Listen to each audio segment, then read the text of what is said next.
अर्वाञ्चो यत्पदसरसिजद्वन्द्वमाश्रित्य पूर्वे बूध्ना यस्यान् वयमुपगता देशिका मुक्तिमापुः सोऽयं रामानुजमुनिरपि स्वीयमुक्तिं करस्तां यत्सम्बन्धात् अमनुतकथं वर्ण्यते கூரநாதः. இந்த ஸ்லோகம் தம்முடைய சிஷ்யர்களை தம்முடைய திருவடி சம்பந்தத்தாலும் தம்முடைய முன்னோர்களை தமது திருமுடி சம்பந்தத்தாலும் மோட்சம் பெறச் செய்கிறார் இராமானுசர். அவரே ஆழ்வானின் சம்பந்தத்தாலே தமக்கு முக்தி உறுதி என்று எண்ணினார் என்றால் இவ் ஆழ்வானின் சிறப்பு பேசி முடிக்க முடியாது என்பது ஆகும். மேலே நேற்றைய தினம் ஆழ்வான் இராமானுசர் இல்லாமல் திருவரங்கம் எம்பெருமானை சேவிக்கச் சென்றார் என்பதை பார்த்தோம்.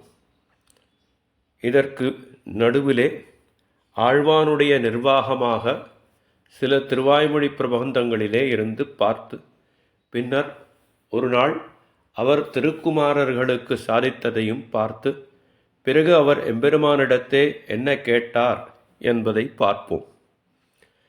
ஒரு நாள் தன் குமாரர்களுக்கு திருவாய்மொழியின் அர்த்தத்தை கற்பித்து வந்தார் ஆழ்வான். ஸ்ரீ பராசர பட்டரும் ஸ்ரீ வேதவியாச பட்டரும் அவர் குமாரர்கள். அவர்களுக்கு ஆச்சாரியன் எம்பார். என்பரு கண்ணலத்து ஒன்பொருள் ஈரில வன்புகழ் நாரணன் தென்கடல் சேரே என்ற திருவாய்மொழி பாசுரத்திற்கு அர்த்தத்தை விளக்கி கொண்டு வந்தார் ஆழ்வான். இந்த பாசுரம் திருமந்திரத்தின் அர்த்தத்தை விவரிக்கிறது. திருமந்திரத்தின் அர்த்தத்தை அவரவர்களின் ஆச்சாரியனிடத்தில்தான் கேட்டு அறிய வேணும். திருக்குமாரர்களுக்கு எம்பார்தான் ஆச்சாரியன். ஆகவே அவரிடத்தில்தான் அதை கேட்டுக்கொள்ள வேண்டும் என்று நினைத்த ஆழ்வான் தன்னுடைய பாடத்தை நிறுத்தி திருக்குமாரர்களின் இதன் அர்த்தத்தை ஆச்சாரியனான எம்பாரிடம் கேட்டுக்கொள்ளுங்கோள் என்று கூறிவிட்டார். குமாரர்களுக்கு இந்த அர்த்தத்தை விரைவில் அறிந்து கொள்ள ஆசையாயில் உடனே எழுந்து நின்று எம்பாரன் இருக்கும் இடத்தை கேட்டு புறப்பட தயாராகினர். ஆனால் ஆழ்வானுக்கு மின்னின் நிலையில மண்ணுயிர் ஆக்கைகள் என்ற பாசுரத்தின் அர்த்தமும் மேலோட திருக்குமாரர்களை நோக்கி இந்த உலகில் இந்த நொடியில் இவர்கள் உயிருடன் இருப்பர்கள், இவர்கள் மாட்டார்கள் என்று சொல்லிவிட முடியாது. ஆகவே எம்பாரிடம் சென்று இதன் அர்த்தத்தை கேட்கும் முன் என்ன நிகழுமோ தெரியாது. இங்கேயே வாருங்கோள், நானே உங்களுக்கு சொல்லுகிறேன் என்று கூறி திருமந்திரார்த்தத்தை கூறி இந்த பாசுர அர்த்தத்தையும் விளக்கினார். மேலும் ஒரு நாள் தன்னுடைய கோஷ்டியிலே திருவாய்மொழி பிரபந்தமான நெடுமார்க்கடிமை பாசுரத்தின் அர்த்தத்தை சொல்லிக்கொண்டு வந்தார். அதிலே மூன்றாவது பாசுரமான உருமோபாவியேனுக்கு இவ்வுலகமூன்னும் உடன் நெறிய சிறுமாமேனி நிமிர்த்த என் சிந்தாமரைக்கண் திருக்குறளன் நறுமாவர நாள் மலரடிக் கீழ் பூதலன்னிய வனடியார் சிறுமா மனுஷரா என்னையாண்டார் இங்கே தெரியவே என்று பாசுரம். இந்த பாசுரத்திலே சிறுமாமனிசராய் என்னையாண்டார் இங்கே தெரியவே என்று வருகிறது. இதை கேட்ட பட்டருக்கு சந்தேகம் வந்தது. ஐயா, ஒரு சந்தேகம் அப்படின்னு சொன்னார். சிறுமாமனிசர் என்கிற வார்த்தையிலே சிறுமை பெருமை என்கிற இரண்டு குணங்களும் ஒருவரிடத்திலேயே எப்படி பொருந்தும் என்று கேட்டார். அதற்கு ஆழ்வான், புள்ளாய், நல்ல கேள்வியை கேட்டாய். உனக்கு உபநயனம் ஆகாததால் வேத சாஸ்திரத்தை கொண்டு விடை சொல்ல இயலாது. உன் கண்முன்னே எடுத்துக்காட்டுடன் ஒன்று கூறுகிறேன். உடனே ஆழ்வான் சில பெரியோர்களை காட்டி, இங்கே திருமேனி சிறுத்து, அதாவது உடல் சிறுத்து, ஞானத்தால் பெருத்து உள்ள சிறியாச்சான் மற்றும் அருளாளப் பெருமாள் எம்பெருமானார் போன்றோர்கள் சிறுமாமனிசர் என்று கூறுவதில் தவறில்லையே என்றும், மேலும் முதலியாண்டான் எம்பார் போன்றோர்கள் இவ்வுலகத்தில் உள்ளவர்களைப் போல உணவு நீர் முதலியவைகளை உட்கொண்டாலும் எம்பெருமானிடத்தில் ஈடுபடுவதில் பரமபதத்தில் உள்ள நித்தியசூரிகளை போலவே பரமபக்தியுடன் இருப்பதால் இவர்களையே சிறுமாமனிசர் என்று கூறவும் தட்டில்லையே என்று ஆழ்வான் சொன்னார். அதை கேட்டு பட்டர் தகுந்ததே என்று ஒப்புக்கொண்டார். மேலே இன்னொரு திருவாய்மொழியை விளக்கும்போது, நன்னாதார் முருவலிப்ப நல்லுத்தார் கரைந்தேங்க எண்ணாரா துயர் விளைக்கும் இவையன்ன உலகியற்கை கண்ணாளா கடல் கடைந்தாய் உலகழற்கே வரும் பரிசு தன்னாவாதடியேனை பணிகண்டாய் சாமாரே என்ற ஒரு பாசுரம். இது 4ஆம் பத்திலே 9ஆம் திருமொழியிலே முதல் பாசுரம். இதிலே 3 விதமான இன்னல்களை ஆழ்வார் அனுபவித்ததாக காண்கிறோம். ஒன்று, எம்பெருமானுடன் சேராமல் பிரிவினால் படும் பிரிவு. இந்திரியங்கள் தம்மொழியே போவதால் நேரும் இன்னல்களால் படுவது 2. இந்த நாட்டில் வாழும் மனிதர் கூடி பழகத் தகாதவராய் அதனால் வருவதால் துன்பம் 3. எண்ணாரா துயர் விளைக்கும் இவையன்ன உலகியற்கை என்று நோவுபடுகிறார் ஆழ்வார் இங்கு என்று கூறுகிறார்கள். ஆழ்வாருடைய நெஞ்சிலே ஓடுவது, உன்னை ஒழிய மற்ற விஷயங்களை பேராக எண்ணும் சம்சாரிகளுக்கு நடுவே வாழும் துன்பம் இருக்கே, அது உன்னை விட்டு பிரிந்துபடும் துன்பத்தை விட பெரிதாக உள்ளது அப்படின்னு சொல்கிறார். உன் பிரிவை ஒருவாறு ஆற்றிக்கொள்ளலாம், ஆனால் இந்த கொடும்பாவிகள் நடுவே இருப்பது பெருந்துன்பமாக ஒரு விதத்தாலும் ஆற்ற இயலவில்லை. இவ்விருப்பை தவிர்த்தருள வேணும் என்று எம்பெருமானை கேட்கிறார். இது எம்பாருடைய நிர்வாகமாக காணப்படுகிறது. இதற்கு மேலே ஆழ்வான் அவருடைய யோசிக்கும் போக்கு மிகவும் விலட்சணமானது.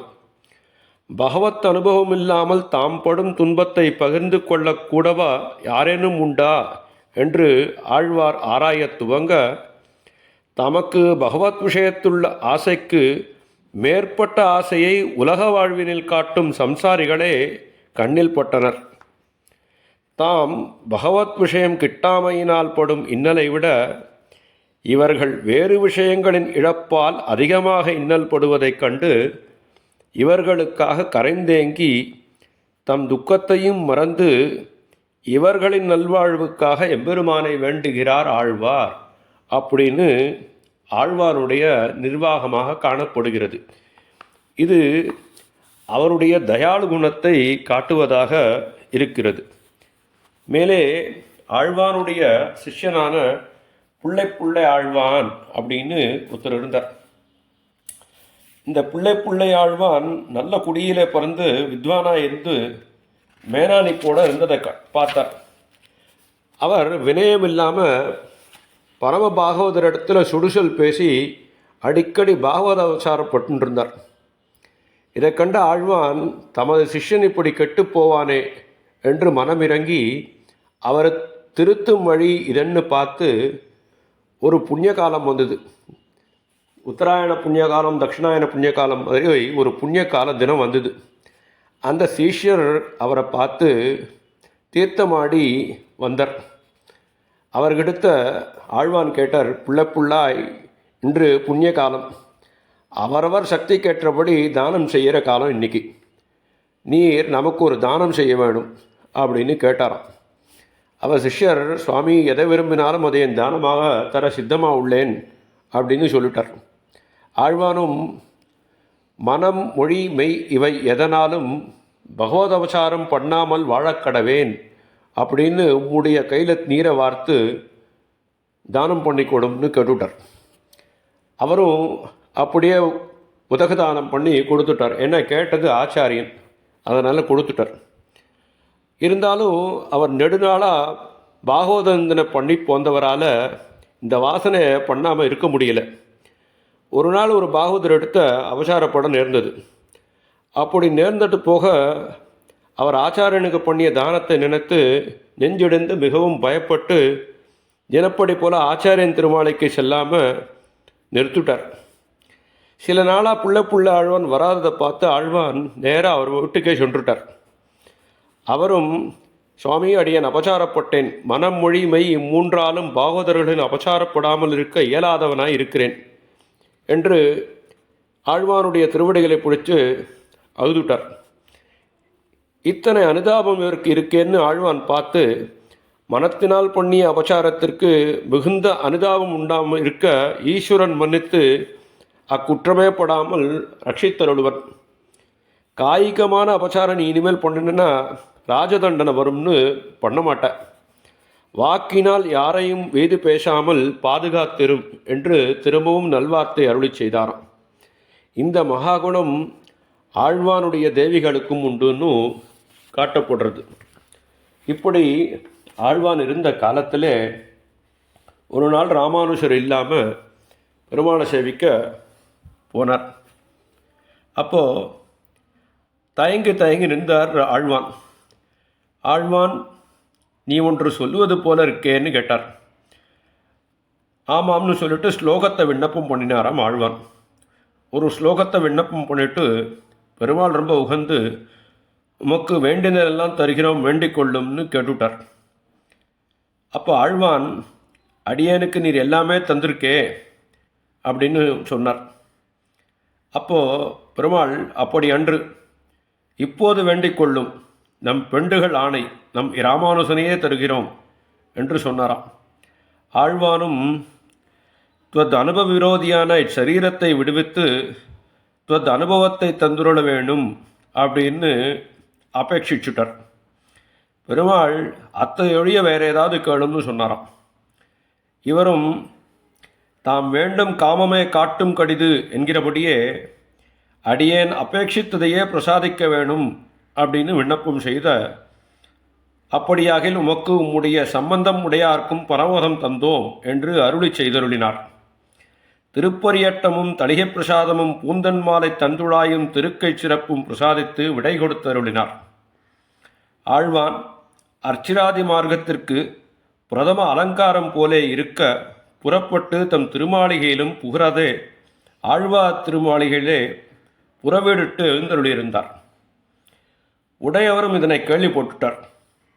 உடுத்த காஷாயத்தை வாங்கி ஆகாசத்தேரை எரிந்து கூத்தாடினாராம்.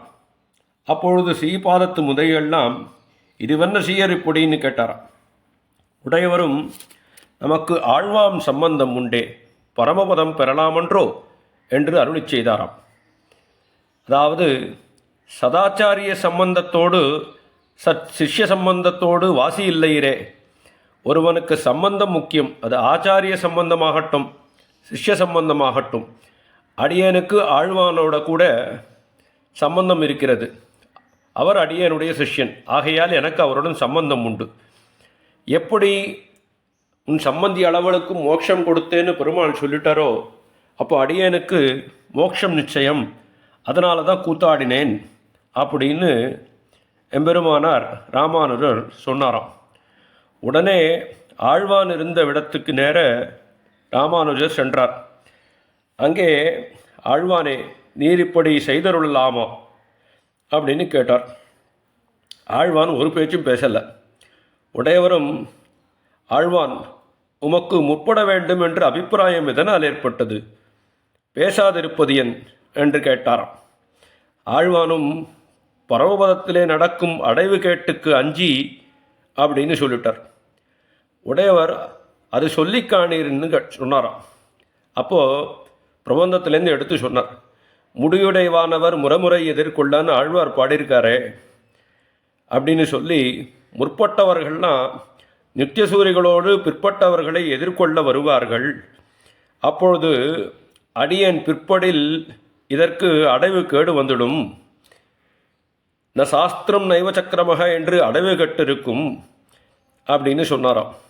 நான் முதல்ல போகணும், அப்போ தான் நீர் பின்னாடி எழுந்திருளும் போது அடியேன் உமக்கு வரவேற்கத்துக்கு சரியாக இருக்கும், ஆகையினால்தான் கேட்ட இந்த வரத்தை அப்படின்னு சொல்லிட்டார். ராமானுஜர் ஆச்சரியப்பட்டு, இந்த போக விபூதியிலே நீர் அடைவு தேடுவதே அப்படின்னு கேட்டாராம். இப்படி ஒரு சேஷத்துவத்தை நாம் கண்டபடியே இல்லையே அப்படின்னு சாதித்தார் உடையவர். இப்போதாக இதுவென் என்று கேட்ட, அப்போது துவயமந்திரத்தை ஆழ்வானுக்கு சொல்லுங்கோள் அப்படின்னு துவயமந்திரத்தை சொன்னாராம் உடையவர். இதுக்கு எதுக்கு துவயமந்திரம் இப்போ அப்படின்னு கேட்டால், ராஜகுமாரனுக்கு கற்பூர நிகரம் இல்லாத போது நாக்கு வரணுமா போலே இவர்க்கு துவயம் இல்லாத போது நாக்கு வரலும் என்று அருளிச் செய்து ஆழ்வானை அணைத்து கொண்டு விம்மல் பொறுமலாய் திருவுள்ளம் உடைக்குலைப்பட்டு, ஆழ்வான், என் உயிர்நிலையான உம்மை இழந்து எங்கனே தரிப்பேன்? என்னையும் உடன் கொண்டு போக திருவுள்ளம் பெற்றீரே. நம்மை விட்டுப்போக உமக்கு ருசிப்பதோ? பரமபத நிலையன் பக்கல் சங்கம் பும்சாம் திருஷ்டி சிந்தாபகாரியான பெருமாள் பக்கல் சங்கத்தை அறுத்து உம்மை முந்துரப் பண்ணுவதே. பரமபதநாதனும் அங்குள்ள நித்தியமுக்தர்களும் என்ன பாக்கியம் பண்ணினார்களோ? இங்கு உறங்குகிற பெருமாளும் இங்குள்ள நாங்களும் என்ன பாவம் பண்ணினோமோ? திருவுள்ளம் கலங்கச் சொல்லி என்ன பிரயோஜனம்? பேற்றுக்கு நாம் விலக்கடியாகலாமோ? சுகமே நித்திய விபூதியேற எழுந்தருளீர் என்று ஆழ்வான் திருமுதுகை தடவி அஞ்சலித்து விடை கொடுத்தருளினார்.